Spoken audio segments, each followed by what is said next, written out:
जय हिंद। आज 5 अप्रैल का करंट अफेयर है। देखिए, फर्स्ट करंट अफेयर क्या है कि गवर्नमेंट ऑफ इंडिया ने डिक्लेयर किया है 1 अप्रैल से 7 अप्रैल तक प्रिवेंशन रोकना, किसको? ब्लाइंड होने से, प्रिवेंशन ऑफ ब्लाइंडनेस वीक। ठीक है, वैसे भी आजकल हम अपनी आइज का बहुत मिसयूज कर रहे हैं। फोन में हमारे जो वॉच और डे बाय डे इंक्रीज होते जा रहे हैं और बहुत से बच्चे, छोटे बच्चों को क्या लग चुका है? चश्मा। अब यहाँ पे 1 अप्रैल, जिसको हम अप्रैल फूल बोलते हैं, भारत में फाइनेंशियल ईयर की जो कंप्लीट किया जाता था उसको 31 मार्च तक फाइनेंशियल ईयर कंप्लीट किया जाता था। और जब ये लोग ब्रिटिशर्स आए, ये लोग जो भी आए, इन्होंने देखा कि भारत जो है अपने सारे फाइनेंशियल एक्टिविटीज क्लोज करती है 31 मार्च तक। ठीक है, क्योंकि इंडिया में जो फर्स्ट मंथ माना जाता है अकॉर्डिंग टू हिंदू कैलेंडर, वो रहता है चैत्र मंथ। ठीक है, चैत्र फर्स्ट मंथ। हाँ, तो वो इसमें ही आता है 31 मार्च तक, उसके आगे 13 अप्रैल तक। 13 अप्रैल के बाद बैसाखी लग जाती है। ठीक है, तो भारत का जो पहला मंथ होता था चैत्र महीना, उसमें क्लोजिंग की जाती थी, फाइनेंस एक्टिविटी कंप्लीट की जाती थी। अब इन लोगों ने देखा ये तो बड़े एडवांस है, इन्होंने 1 अप्रैल को क्या बना दिया? अप्रैल फूल। अब इसके पीछे भी लॉजिक हो सकता है, नहीं भी हो सकता है, ये आपको सोचना है। बहुत सारे भारत में मंगोल्स आए, अरब्स आए। मंगोलियन जो थे ना, वहां पे सारा वो, वहां पे स्नो ही स्नो कवर्ड रहती थी, खाने को नहीं होता था, लोग वेंडरिंग करते थे हियर एंड देयर। और क्या करते थे, जब उन्होंने चाइना क्रॉस करके भारत घुसे, उन्होंने देखा यहाँ तो अनाज ही अनाज है, यहाँ पे तो वृद्ध साम्राज्य है। तो उन्होंने क्या किया, बार बार मंगोल से इंडिया में लोग आए और लूट के चले जाए। इस तरह अरब्स आए और भी बड़े सारे इन्वेडर्स जो है भारत में आए और चले जाए। मोहम्मद गजनी जो था, उसने 17 टाइम्स भारत को लूटा। सबसे ज्यादा टाइम मोहम्मद गजनी ने सोमनाथ टेम्पल को लूटा। ये भी याद रखिएगा, ये भी कभी कभी क्वेश्चन आता है। अब नेक्स्ट क्वेश्चन पे जाते हैं। तमिलनाडु। तमिलनाडु भारत की आज जो स्टेट डिस्कस करेंगे वो तमिलनाडु। ठीक है, कोई ना कोई स्टेट को डिस्कस करते हैं। कल गुजरात की थी, आज तमिलनाडु। तमिलनाडु भारत की सदर्न इंडियन स्टेट है। कौन सी है? Southern Indian state. इसकी कैपिटल है चेन्नई। ब्रिटिशर इसको मैड्रास बुलाते हैं, मैड्रास। ठीक है, ब्रिटिशर्स का नाम सुनिए, मैड्रास। तो हमारे ये है सदर्न मोस्ट, सदर्न इंडिया की स्टेट तमिलनाडु। नेक्स्ट आता है तमिल। अब जो भी चीज करते हैं उसकी पीक हमने याद करनी है। ठीक है, तमिलनाडु इंडियन ओशन के ऊपर आता है, याद रखिएगा। भारत का 2 पॉइंट याद रखिएगा, 2 पॉइंट सीखिए। सदर्न मोस्ट पॉइंट, आज मैंने एनडीए वाले को भी करवाया था। Southern most, southern point of union, southern point of union of India, union of India. Southern most point of union of India कौन सा है? हाँ, इंदिरा पॉइंट। इंदिरा पॉइंट जो है अंडमान निकोबार में है। कहाँ पे है? अंडमान निकोबार में। यहाँ पे देखो India point, which is submerged in 2004 tsunami. Southern most point of India is Indira point. Main point of Indian, अब यहाँ पे क्वेश्चन देखिए, main point of Indian territory means आखिरी पॉइंट जो भारत का है, इंडियन टेरिटरी का है, वो कौन सा है? कन्याकुमारी। कौन सा है? कन्याकुमारी। याद रखिएगा, कन्याकुमारी। कन्याकुमारी जो है वो मेन पॉइंट ऑफ इंडिया है। And southern point of India, southern point of Union of India is Indira Point, which is submerged in 2004 tsunami. ठीक है. अब इसी तमिलनाडु के नीचे भारत एक नेबरिंग कंट्री भी है. ठीक है. आइलैंड नेशन जिसको कहते हैं, ये कौन सा है? श्रीलंका. श्रीलंका को सिलोन कहते हैं. क्या कहते हैं? सिलोन. लार्जेस्ट कार्डेमम प्रोड्यूसर, दुनिया में सबसे ज्यादा कार्डेमम जो प्रोड्यूस करती है कंट्री, वो कौन सी है? श्रीलंका. कौन सी है? श्रीलंका. श्रीलंका का असली नाम सिलोन है. आज भी वहां के लोग सिलोन के नाम से जानते हैं. और यहाँ पे जो फॉलो किया जाता है बुद्धिस्ट को, किसको? बुद्धिज्म को फॉलो किया जाता है. बुद्धिज्म को फॉलो करता है कौन सा देश? श्रीलंका. और और अशोका ने अपनी बेटी, और अशोका जो है मौर्यन एम्पायर से आता है. पहला मौर्यन एम्पायर, भारत का पहला एंशिएंट पीरियड का एम्पायर है मौर्यन एम्पायर. फाउंडर कौन थे? चंद्रगुप्त मौर्य. चंद्रगुप्त मौर्य के बेटे बिंदुसारा, और बिंदुसारा के बेटे अशोका. अशोका ने अपने दोनों बच्चों को संघामित्रा और महेंद्रा, किसको? संघामित्रा और महेंद्रा, दोनों को संघामित्रा एंड महेंद्रा, दोनों को ही बुद्धिज्म के लिए, धामा को एस्टेब्लिश करने के लिए कहाँ भेजा? श्रीलंका. और इसी अशोका ने दुनिया में सबसे बड़ा भगवान बुद्धा का स्टैचू कहाँ बनाया? वेस्ट, जो भारत के वेस्ट में आता है, अफगानिस्तान. कहाँ पे? अफगानिस्तान में. अफगानिस्तान के कहाँ पे? बर्मान. क्वेश्चन मुझे ये दुनिया का सबसे बड़ा, हाँ, ये इस जगह का नाम है कुछ बी से, या बर्मान. नहीं भाई, बर्मान में नहीं है, बी से नाम है. Largest statue of Buddhism is in Bamiyan. Bamiyan नाम है. क्या है? बमियान. ये तालिबान ने इसको डायनामाइट लगा के इनको उड़ा दिया है, अब ये नहीं है. ठीक है. बमियान भगवान बुद्धा की सबसे बड़े स्टैचू थे अफगानिस्तान में. इसी तरह तालिबान ने जो पाकिस्तान की भी स्वात वैली है, वहां पे भी उड़ा दिया था.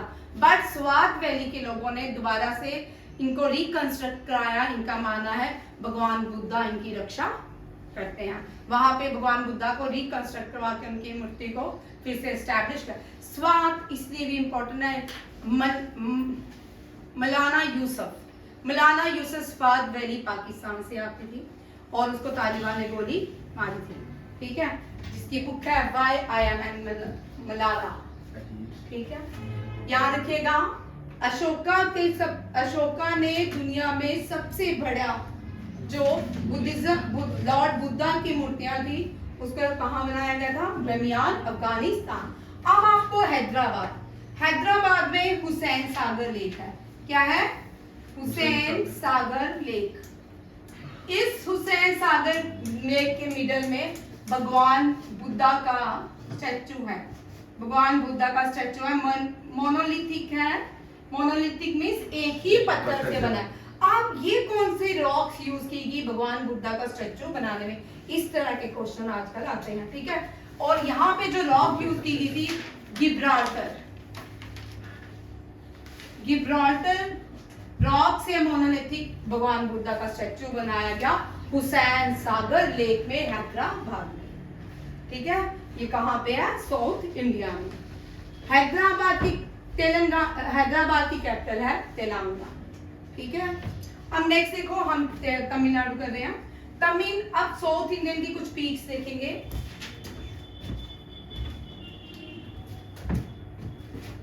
साउथ इंडिया में फर्स्ट क्या है, लार्जेस्ट क्या है, जो क्वेश्चंस आपके एग्जाम में आते हैं.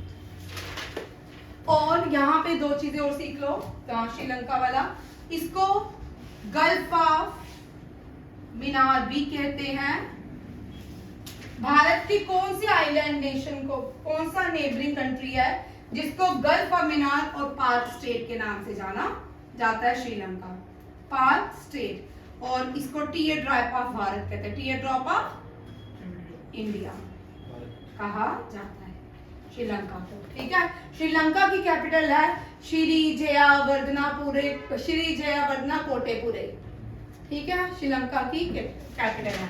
और यहाँ पे श्रीलंका का कौन सा पोर्ट चाइना ने 100 ईयर के लिए चाइना ने बनाया था और 100 ईयर के लिए किसको लीज पे ले गया? मुंद्रा पोर्ट। चाइना। भाई मुंद्रा इंडिया में बोलो भाई, कौन सा पोर्ट जो है? हम्मन टोटा। कौन सा? हम्मन टोटा, याद रखिएगा 100 ईयर के लिए हम्मन टोटा चाइना के कंट्रोल में चला गया है 100 ईयर्स के लिए। श्रीलंका इसका कर्ज नहीं था। और हम्मन टोटा एयरपोर्ट पे भारत का कंट्रोल है। किसका है? क्योंकि वो हम्मन टोटा पे भी कंट्रोल करना चाहते थे, श्रीलंका ने क्या किया? हम्मन टोटा जो एयरपोर्ट है वो भारत को सर्विलेंस के लिए दे दिया गया। हम्मन टोटा पोर्ट भारत के पास है, चाइना के पास है। हम्मन टोटा दोनों सेम उनके। भाई चाइना के पास हम्मन टोटा पोर्ट है, दूसरा भी तो पोर्ट पता आपको? एयरपोर्ट है, वो इंडिया के कंट्रोल में है। वो इंडिया के कंट्रोल में। अच्छा, पोर्ट और एयरपोर्ट में अंतर है। पोर्ट शिप पोर्ट वाला, बंदरगाह, शिप वाला, एयरपोर्ट मींस हवाई हवाई अड्डा। हिंदी में सोच रहे क्या करें? हवाई अड्डा। ठीक है, अब नेक्स्ट क्वेश्चन देखिए, तमिलनाडु में हाईएस्ट पीक जो है कौन सी है?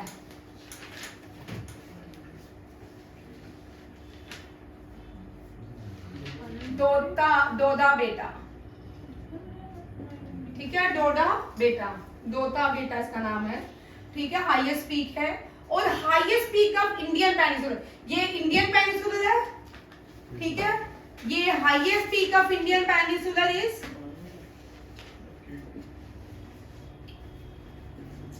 highest peak of Indian peninsular, highest peak of Dakhin, highest peak of South India, highest peak of Kerala. That is a Anamudi. ठीक है, अनामुड़ी जो है, जिसको अनामुड़ी के नाम से, Anamudi the highest peak of Kerala, Anaimuri the highest peak of Indian Peninsula, highest peak of Western Ghat, also highest peak of Western Ghat. Southwest monsoon first reach in Kerala. कौन से मानसून होते हैं? South west. सबसे पहले monsoon south west monsoon बोलते हैं, जो पूरे भारत में बारिश करवाते हैं। रिट्रीटिंग मानसून को क्या बोलते हैं? North east. क्या बोलेंगे? North east. और साउथ वेस्ट मानसून जो है ये क्या कहलाते हैं? ये सबसे पहले साउथ ईस्ट मानसून बोलते हैं उनको, रिट्रीटिंग मानसून को, जो मैं बोलूंगी वही बोलूंगी। ठीक है, साउथ वेस्ट मानसून जो है सबसे पहले केरला में आते हैं। केरला से लेके साउथ नॉर्थ ईस्ट तक सारे जो फॉरेस्ट आता है भारत का वो डेसिडियस फॉरेस्ट होता है। दो तरह के होते हैं, ड्राई और वेट। ठीक है, डेसिडियस फॉरेस्ट। और उसमें क्या होता है? ट्री की जो लीव्स होती हैं गिरती हैं अकॉर्डिंग टू सीजन। ठीक है, यहाँ पे याद रखिएगा इंडियन पेनिनसुलर, वेस्टर्न घाट, केरला, दक्षिण इंडिया, साउथ इंडिया, सबकी हाईएस्ट पीक कौन सी है? अनामुड़ी आता है क्वेश्चन। ठीक है, आगे वेस्टर्न ईस्टर्न घाट की कौन सी है? जिंदागाड़ा।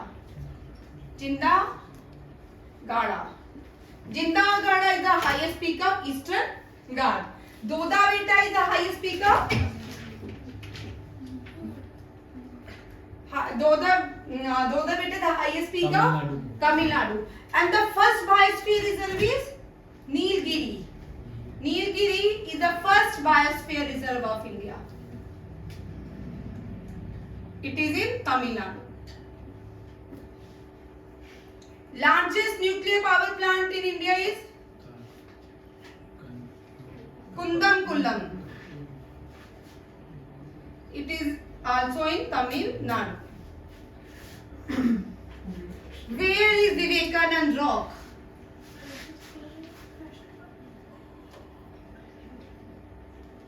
Tamil Nadu, Kanyakumari, Tamil Nadu. Rameswaram, doctor APJ Abdul Kalam was born in Rameswaram, Tamil Nadu. Very important, बड़ी बार क्वेश्चन पूछा जाता है। और इनको मिसाइल मैन ऑफ इंडिया कहा जाता है, डॉक्टर एपीजे अब्दुल कलाम। और ये भी रामेश्वरम से है। रामेश्वरम में सेतु जो जोड़ा जाता है, जिसको सेतु को हम क्या बोलते हैं, जो राम जी या जब लंका के राम सेतु, उसी को पार्क स्टेट कहते हैं। ठीक है, उसी को क्या कहते हैं, पार्क स्टेट। तमिलनाडु जो है, और यहाँ पे सबसे बड़ा न्यूक्लियर पावर प्लांट है। दो न्यूक्लियर पावर प्लांट है, एक तो है कुंदमकुला, एक कौन सा है, कल्पाकम। दूसरा कौन सा है, Kalpakkam is the second nuclear power plant of Tamil Nadu. और ये जो पहला बना है विद रशिया की हेल्प के साथ भारत ने बनाया। अब तमिलनाडु में 5 यूनेस्को वर्ल्ड हेरिटेज साइट है। कितनी है, 5 UNESCO world heritage site, UNESCO world heritage site. ये आप लोग मुझे कल याद करके दोगे, कौन से 5 यूनेस्को वर्ल्ड हेरिटेज साइट है, होमवर्क फॉर यू। और कौन से 5 नेशनल पार्क। ठीक है, ये दोनों क्वेश्चन आपके लिए आते ही पहले मुझे टेस्ट लिखोगे, बोलोगे कल तो मैम छुट्टी है। ठीक है, कल नहीं तो परसों। नहीं, मजाक कर रही हूँ। नहीं, कल क्लास में नहीं है।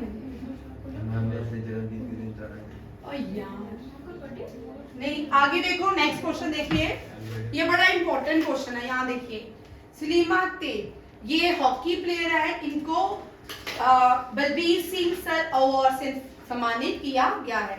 Salima Tete won the prestigious hockey India Balbir Singh sir award for player of the year. Hockey की प्लेयर ऑफ द ईयर कौन है, सलीमा तेब। ये वेरी वेरी इंपॉर्टेंट क्वेश्चन आपके क्वेश्चन में आ सकता है। अब नए बच्चे हॉकी को देखिए, भारत के लिए हॉकी बड़ा इंपॉर्टेंट है। ठीक है, हॉकी जो है ओलंपिक्स में भारत, क्योंकि अभी तक भारत की जो नेशनल गेम है हॉकी नहीं बनी, कितनी शर्म की बात है। ठीक है, अभी तक इंडिया ने टोटल 12 मेडल जीते ओलंपिक्स में। देखो, 8 gold, 1 silver and 3 bronze. Tokyo Olympics में भारत ने ब्रॉन्ज जीता था। क्या जीता था, ब्रॉन्ज। ध्यान रखिएगा, ये भी आ सकता है। टोटल मेडल हॉकी में भारत ने कितने जीते हैं। और अब पहली फीमेल का नाम बताइए जिसके नाम पे हॉकी की प्लेयर है, जिसके नाम पे स्टेडियम का नाम रखा गया है।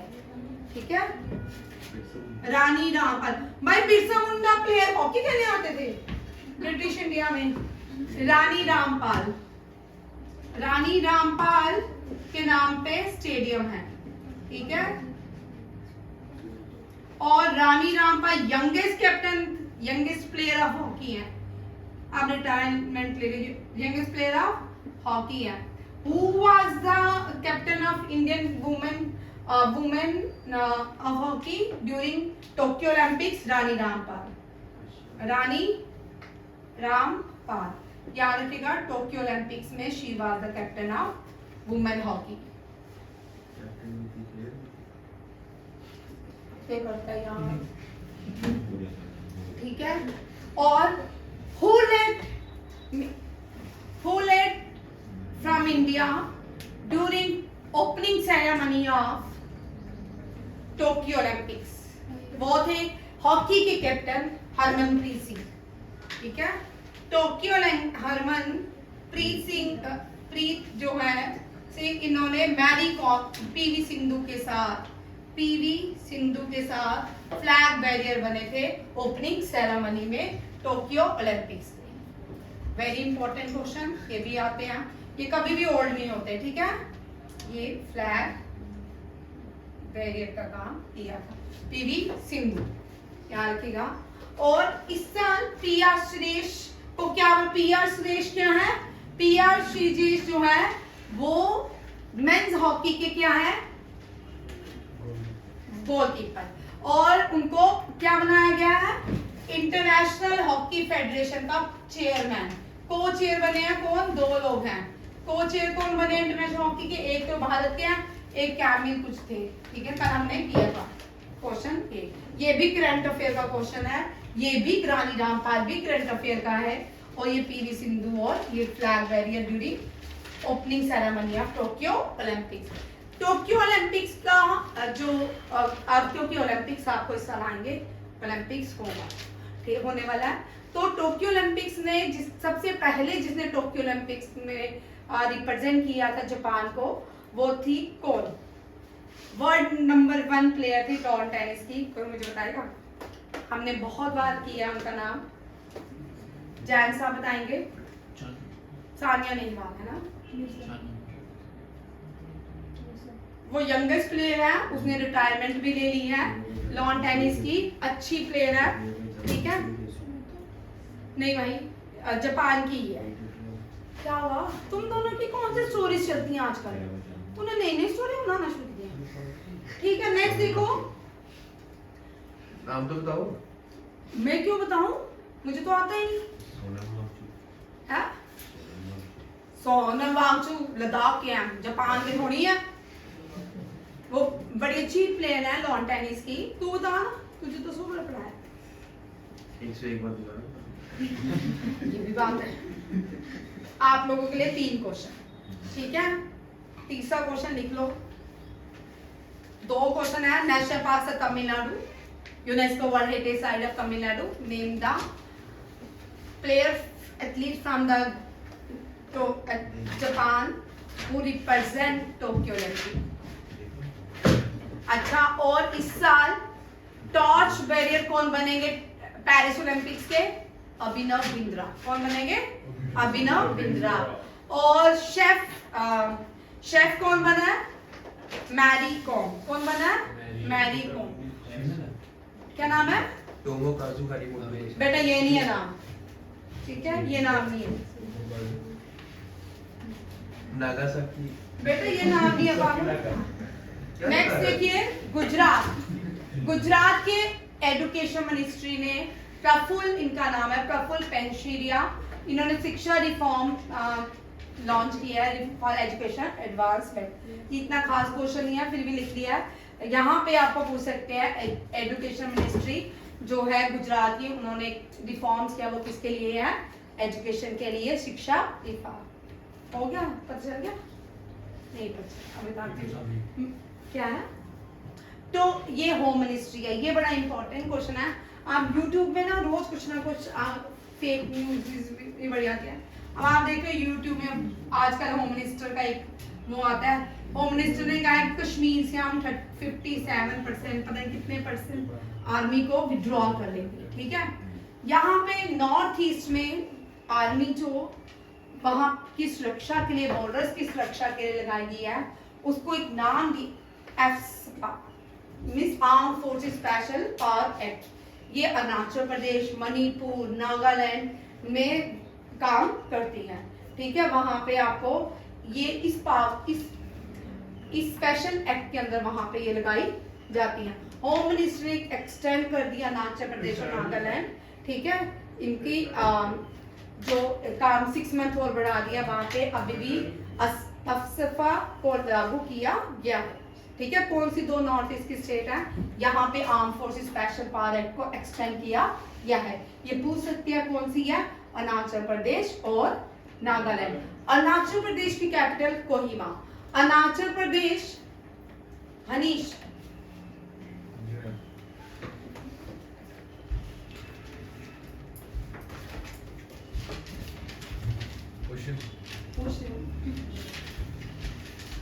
Rising of sun, which country का rising of sun? Ishikawa Kasumi. बोलो भाई। जुबान। राइजिंग ऑफ सन क्वेश्चन यही है ना? कुछ गलत बोलो।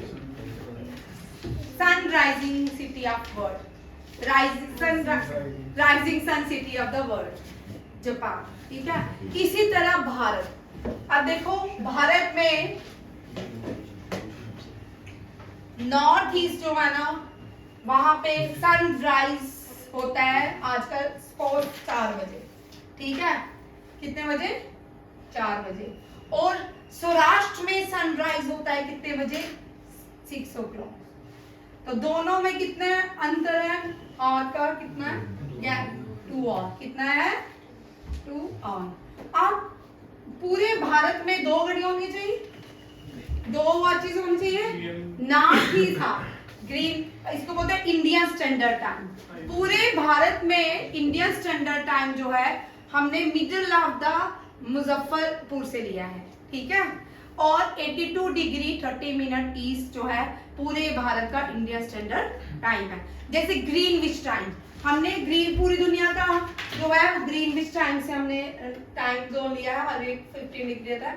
और इस तरह ग्रीनविच के जो इस तरह कंट्री रहती है वो रहती है ईस्ट और इस तरह रहती है वेस्ट, ठीक है। भारत जो है 80 डिग्री 30 मिनट ईस्ट में, ठीक है, ये याद रखिएगा।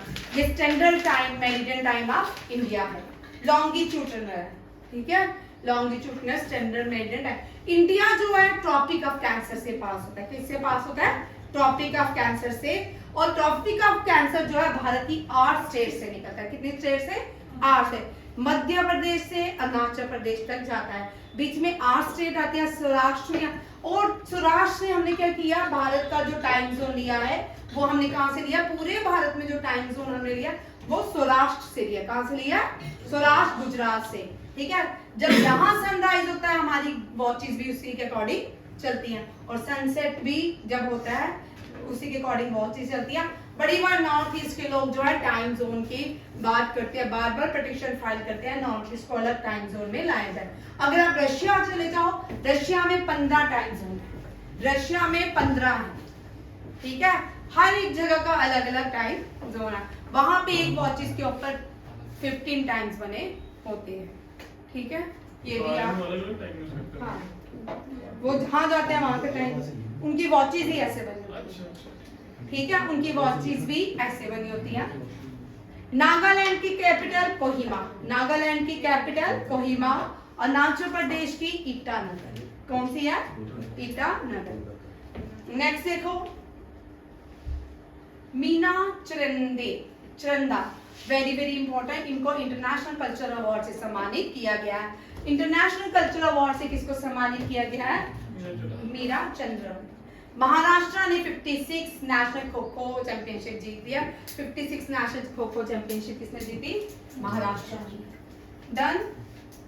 वो सौराष्ट्र से नहीं, इलाहाबाद से है।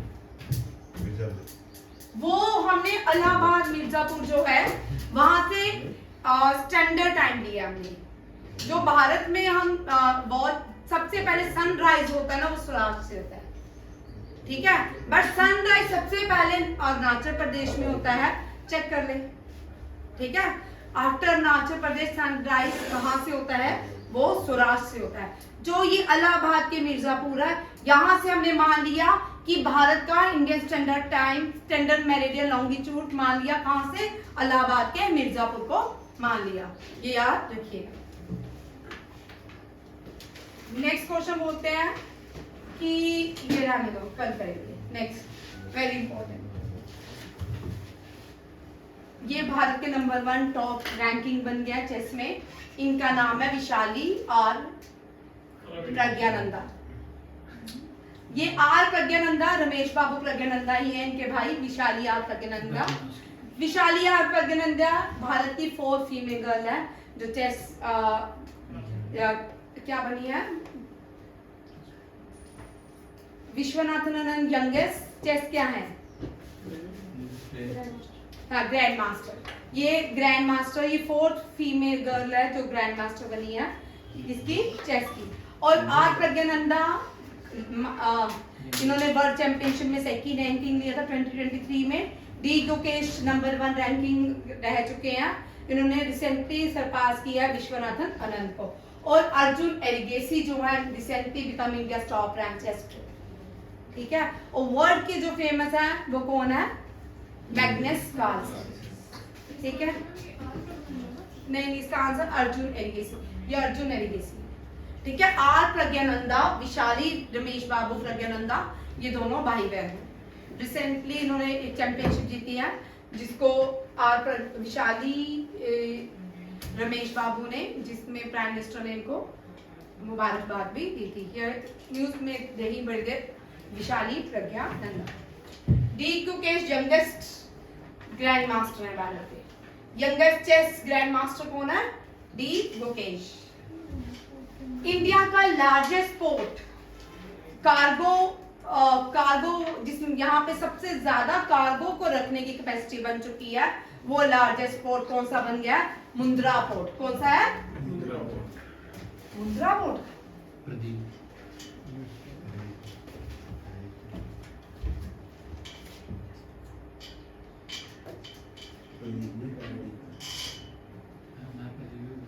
पैरादीप पोर्ट, ठीक है, प्रादीप। मुंद्रा चेक करना, मुंद्रा पोर्ट है कि कोचीन? कोचीन ही है। पैरादीप पोर्ट है, देना मुंद्रा ही होगा। मुंद्रा जो है अडानी ने इसको ये लार्जेस्ट देना मुंद्रा पोर्ट है, भाई चेक करना यार मेरा नेटवर्क। ठीक है, चेक कर लो भाई, मेरे पास भी फोन है। मेरे फोन आ गया। अब देखो, जब तक ये चेक करते, भारत के 13 पोर्ट है, very important for NDA CDS, ठीक है। ये कौन कौन से 13 पोर्ट है? कौन सा पोर्ट है? अभी बता दो। दीनदयाल पोर्ट, इसको खांडला पोर्ट कहते थे। आजादी से पहले जब भारत पाकिस्तान नाम का कोई देश नहीं बना था, मुंद्रा ही है। मैं कुछ चेक कर लेती, तुम्हें क्यों बोलती हूँ, मेरे पास भी फोन है, ठीक है। और जब भारत पार्टीशन नहीं हुई थी, बात है, वो किसका फोन आ रहा है? मुंद्रा ही है मैम। मुंद्रा चेक कर। मुंद्रा पोर्ट जो है वो लार्जेस्ट वॉल्यूम मींस वहां पे कार्गो शिप रखने की सबसे ज्यादा कैपेसिटी बन चुकी है, और वो लार्जेस्ट पोर्ट बन चुका है। Largest port in India Mumbai port, Jawaharlal Nehru port. First landlord port वो भी जवाहरलाल नेहरू पोर्ट, ठीक है। दीनदयाल आजादी के बाद जो पहला पोर्ट बनाया गया वो खांडला पोर्ट था। कौन सा था? कांडला पोर्ट। कांडला पोर्ट जो है इसको दीनदयाल पोर्ट के नाम से जाना ये सेकंड है। हाँ जाता है। अब ये नहीं, मैं कुछ और बता रही हूँ। कांडला पोर्ट जो है ये आजादी से पहले जो इंडिया के पास सबसे बड़ा पोर्ट था वो कराची पोर्ट था। कौन सा था? कराची। और अब क्योंकि भारत का कराची पोर्ट तो पाकिस्तान चला गया, अब भारत के पास पोर्ट चाहिए थे। सबसे जो बाद आजादी के बाद पहला पोर्ट बनाया गया वो कांडला पोर्ट था, ठीक है, ये भी याद रखिएगा। Mumbai port, Nhava Sheva port, Jawaharlal Nehru port भी इसको कहा जाता है। ये फर्स्ट लैंडलॉर्ड पोर्ट है।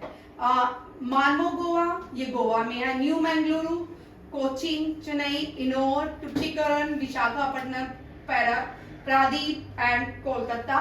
कोलकाता पोर्ट को क्या किस नाम से जाना जाता है? श्यामा प्रसाद मुखर्जी। लिख दो, Kolkata port rename as Shyama Prasad Mukherjee and Kandla port rename as, ये क्वेश्चन आते हैं, दीनदयाल उपाध्याय पोर्ट। दोनों क्वेश्चन याद रखिएगा। नेक्स्ट क्वेश्चन देखिए, ये मैंने पोर्ट्स का मैप भी बनाया है, देख लो। ये सारे सदर्न जितना भी इंडिया की सबसे बड़ी कोस्टल लाइन गुजरात से लेके गुजरात से लेके बंगाल तक है, ठीक है। Haldia port, Kolkata port, Paradip port. यहाँ गुजरात से लेके longest coastal line of India कौन सी है? गुजरात। कौन सी है? दुनिया की कोस्टल लाइन कौन सी है? कनाडा। कौन सी है? Canada. Longest coastal line of the world कौन सी है? कनाडा। और इंडिया की कौन सी है? गुजरात। इंडिया की कितनी 740 किलोमीटर? इंडिया की कितनी coastal line? 740 kilometre. Coastal line 13 पड़ा नहीं, मुझे नहीं याद, मुझे मैथ नहीं याद, ठीक है। नहीं इतनी है 7 है। 5200 जो है भारत का टोटल सब कोस्ट, भारत का जो एरिया है पूरा भारत जो है वो 5200 समथिंग या 1500 है, 1500 समथिंग है, इंक्लूडिंग अंडमान निकोबार मिला के, ठीक है। ये भी याद रखिएगा, 1500 समथिंग, ठीक है। पूरा कोस्टल एरिया, कोस्टल लाइन पूरा भारत कितना देख ले, हम 7516 इतना ही है, कुछ मुझे नहीं पता। 3000 कुछ तो मेरे ख्याल से गुजरात ओ भाई पढ़ ले, अभी मैंने बोला कंफर्म कर लो, इसके बारे में मुझे नहीं पता। नेक्स्ट क्वेश्चन देखिए,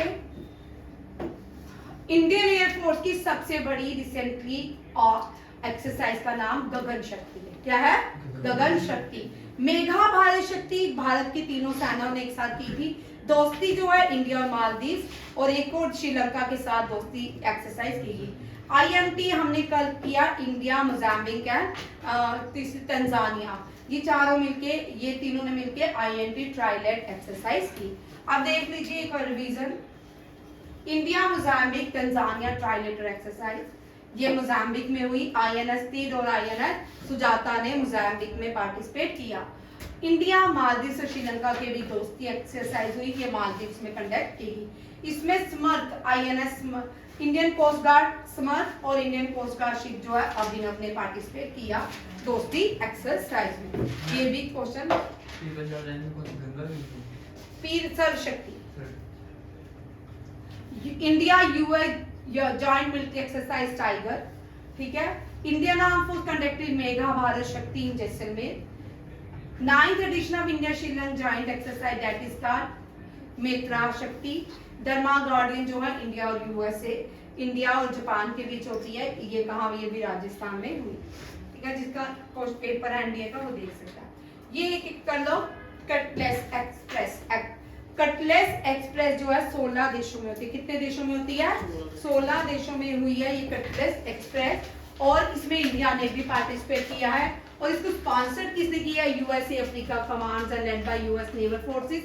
यूरोप, अफ्रीका, US 60 फ्लीट ने भी इसको स्पॉन्सर किया है। और ये कहाँ पे हुई है? सेचेल।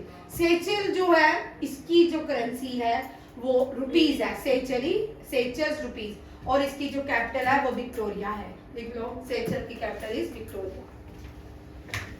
नेक्स्ट क्वेश्चन देखिए। रिसेंटली इनको इंडिया के आर्किटेक्ट ऑफ इंडियन इकोनॉमी कहा जाता है। Recently he is retired from the Rajya Sabha, so he is become 91-year-old person। ये है कौन? मनमोहन सिंह, ठीक है। देवेगौड़ा भी है, मनमोहन सिंह भी अभी भारत के जो प्राइम मिनिस्टर हैं उनमें ये अभी दोनों जिंदा। नरेंद्र मोदी भी जिंदा है, इंद्र कुमार गुजराल नहीं है। अब देखिए भारत के पहले, यहाँ पे थोड़ा शॉर्ट लिखा मैंने, टाइम हो गया। नेहरू जो थे पहले प्राइम मिनिस्टर थे भारत के। इन्होंने 16 ईयर तक भारत में प्राइम मिनिस्टर रहे। लॉन्गेस्ट सर्विंग प्राइम मिनिस्टर थे भारत के। Indira Gandhi first women prime minister बनी थी, और she was died during his tenure. She was the first woman who died during her tenure. वो कौन थी? Indira Gandhi. Indira Gandhi proclaim emergency, she become the first prime minister in India who proclaim emergency, ठीक है, in India.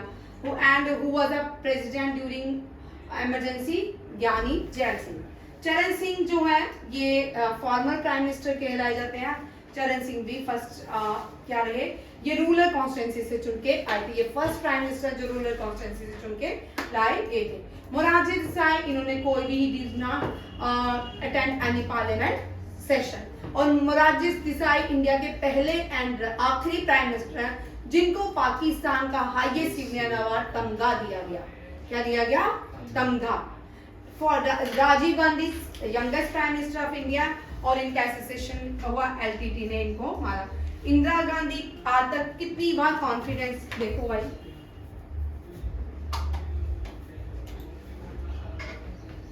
Indira Gandhi को सबसे ज्यादा low confidence bill, सबसे ज्यादा no confidence motion Indira Gandhi as a prime minister मिला है, ठीक है। ये भारत के आज तक के प्राइम मिनिस्टर है, ठीक है। देखिए first prime minister, second died देशकांत, she was died by Morarji Desai, ये क्या है? फॉर्मर प्राइम मिनिस्टर है। सॉरी, ये he did not attend any parliament session of India. Charanjit, ये फॉर्मर प्राइम मिनिस्टर है। He was also died by the LTT। VP Singh कुछ दिनों के लिए प्राइम मिनिस्टर है। यहाँ पे VP सिंह देखिए, VP सिंह जब प्राइम मिनिस्टर बने ना, उससे पहले अटल बिहारी वाजपेयी 14 दिन के लिए, 21 दिन अटल बिहारी वाजपेयी 13 या 14 दिन के लिए प्राइम मिनिस्टर बने। वेरी गुड, ठीक है। उसके बाद VP सिंह बने, फिर उसके बाद दोबारा कौन बने? अटल बिहारी वाजपेयी। अटल बिहारी वाजपेयी 2 बार, फिर 1996 से लेके 2008 तक प्राइम मिनिस्टर रहे। फिर 2008 से लेके 2014 तक मनमोहन सिंह जी रहे। कौन? मनमोहन सिंह जी रहे। फिर 2014 से लेके आगे उल्टा बोल रहा हूँ। क्यों ये गलत फोटो चिपकी है, ठीक है, मैं सीधे बोल रही हूँ, ठीक है। इसके बाद याद रखना है ये जो है यहाँ से है, यहाँ से यहाँ, ये यहाँ से यहाँ, इधर देख, ये यहाँ से यहाँ, डेट गलत है ना? ठीक है, हाँ, और ये ठीक है ना। फिर उसके बाद चंद्रशेखर मेरे बने ना, चंद्रशेखर का पीवी नरसिम्हा राव अटल बिहारी 98 में बने थे।